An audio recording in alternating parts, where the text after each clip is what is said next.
pense aussi que la conscience de classe, elle joue un rôle central pour changer le monde.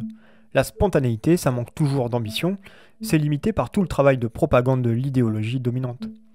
Si on prend le cas des Gilets jaunes, c'était ambitieux de réclamer le RIC, mais il y a déjà une limite qui apparaît ici, le fait de réclamer, est-ce que c'est pas déjà problématique quand on veut le pouvoir? On réclame auprès de qui?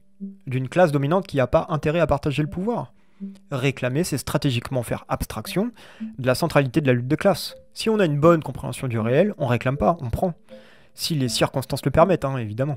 Bref, je tranche la question, même si ça mérite d'être approfondi, pour moi, il n'y a pas de révolution aveugle.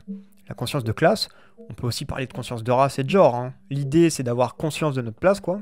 Bref, la conscience objective des positions qu'on occupe dans l'ordre social, c'est important pour transformer la société, ça permet de voir ce qui est réellement possible en partant de notre situation concrète. Cette problématique, on l'a explorée dans l'épisode sur le Chili, en posant l'hypothèse la plus optimiste, celle où Mélenchon gagne le second tour des présidentielles.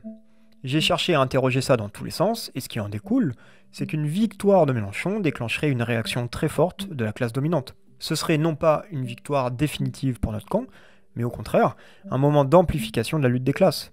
La bourgeoisie, elle serait sans doute prête à tout pour défendre sa place. Et si face à ça, il n'y a pas un corps social déterminé et pleinement conscient des enjeux de la situation, c'est mort, on perd. La question du corps social qu'on mobilise et de son niveau de conscience est donc la question centrale. Et il y a un autre scénario que j'ai gardé pour aujourd'hui, dans lequel on peut prendre la mesure de l'importance du truc. La fameuse constituante de Mélenchon. Comme on l'a vu dans le premier épisode, Mélenchon, il se veut l'expression institutionnelle d'une colère populaire. Il veut rompre avec les politiques néolibérales et subvertir les institutions de l'intérieur, en convoquant une assemblée pour réécrire la Constitution, donc les règles du jeu. Pour ça, il a d'abord besoin d'être élu. Réécrire la Constitution, c'est loin d'être un processus anodin. Comme on l'a vu dans l'épisode sur le Chili, le peuple chilien a eu l'opportunité historique de réécrire sa propre Constitution. Une constitution plutôt de gauche a été proposée au vote par référendum, puis rejetée. On a alors vu qu'il y avait tout un tas de facteurs qui pouvaient expliquer ça, mais pour rappel, le vote était obligatoire. Les couches pauvres de la population, elles étaient donc obligées de voter. Et malgré ça, 62% des votants rejettent le texte. Cet événement, il illustre bien le caractère spontanément non révolutionnaire des gens. Ça dit à quel point la conscience de classe, c'est pas un truc mécanique. Dans le cas de Mélenchon, on fait face à deux problèmes. Comme je le disais dans l'épisode sur le Chili, et j'ai beaucoup insisté là-dessus, Mélenchon, il a une stratégie politique élitiste.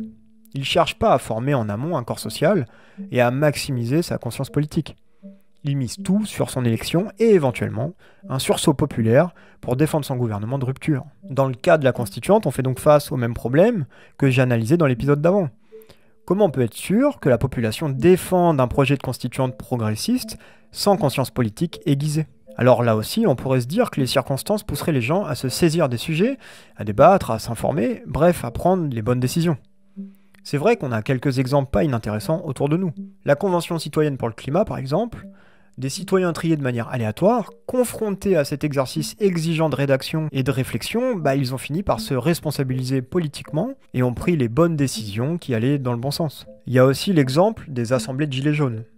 Alors personnellement, j'ai pas vraiment participé à ça à l'époque, je me suis contenté des manifs, mais apparemment il y a eu une sorte d'intelligence collective qui, par le débat notamment, poussait les gens dans la bonne direction niveau revendication. Mais bon, comme je l'ai déjà dit, répété et analysé, tout ça c'est encourageant, mais ça reste timide au niveau des ambitions politiques. Ça va jamais vraiment à la racine du problème, toujours à cause de la fameuse conscience politique qui est trop faible. Bref, dans le meilleur des cas, la constituante sous la présidence de Mélenchon, elle manquera sans doute d'ambition, faute de conscience politique chez les gens.